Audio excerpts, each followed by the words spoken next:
دا د اباسین په غاړه هغه کوڅه ده چېرته چې صاحب خان اوسیږي. صاحب خان ته نه یوازې ځایي بلکې د لرې لرې خلک مبارکۍ ته را روان دی. صاحب خان هغه ځوان دی چې وړمه ورځ په غریزه علي سیمه کې په زرګونه فوټه اوچتوالي ځوړندې زانګو څخه د شپږو ماشومانو په شمول د 8 تنانو د ژغورنې په عمل کې برخه اخیستې وه.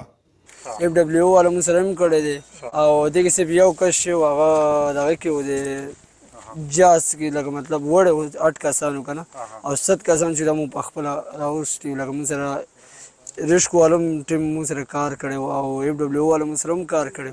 لکه سامان موږ ټول. صاحب خان کورنۍ په مانګیانو یادول کیږي. د پښتنو په ټولنه کې مانګیان هغه خلک دی چې د انساني ژوند د ژغورنې کار خپله ذمہواري ګڼي. غروي او که سین یا خوړ دغه کورنۍ د ایثار شوي یا لو شوي تنانو لټنه او د ژغورنې کار په روایتي ټوټکو ترسره کوي او د دې دپاره دوی سره ځینې شیان هم په کور کې موجود وي. د صاحب خان تره امیر محمد وای ورته کره شمیره نه ده معلومه خو د دوی کورنۍ تر اوسه په سلګونو پیښو کې د ژغورنې عملیات ترسره کړي دي. موږ خپل اداره سای د غریبۍ دا گاډو ته چو او ځان ته چو پټه دا موږ گاډي ته واچو خپل او دا کم دا کونډې چې دي دا موږ کم ځای کې چې مړی یا گاډي ورغړي کم ځای نه ډیزل راودانګي زموږ دا تجربه ډیزل خو ډېر وخت نه دانګي نو موږ هلته کې دا اوسپنه پرېږدو له پاسه نه یا مغناطیس پرېږدو که هغه شی موږ ته معلوم شي او اصل کې موږ غریب خلک یو موږ حکومت ته چا شو کړی نه یو. صاحب خان وای د علي د دوو دنګو غرونو په منځ کې د زانګو ځوړندېدل یو ځانګړې پیښه وه او هر څو چې د سره پوز او د ریسکیو یا ژغورنې ادارې هم ډیر کومک کړی خو خوشاله دی چې د دغه ادارو سره په ګډه د 8 تنانو د ژغورنې عمل ستایل کیږي.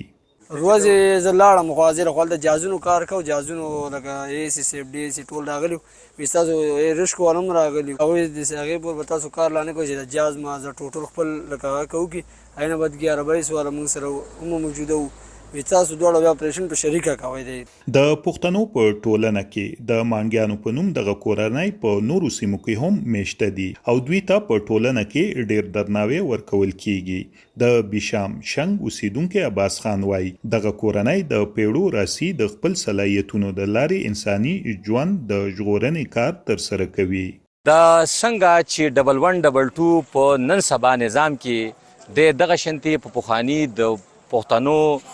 ټولنیز نظام کې مانډګیان د خلکو زندګیانې په اوبو کې په هوا کې او په نورو ډېرو غټو مراحلو کې بچ کوي. د دغې ټولنیز نظام چې کم مثبت شکل دی هغه تاسو پرون ولیدو او پوره دنیا ولیدلو او دغه نظام د پخوانه د پښتنو سره تړلی قایم دی.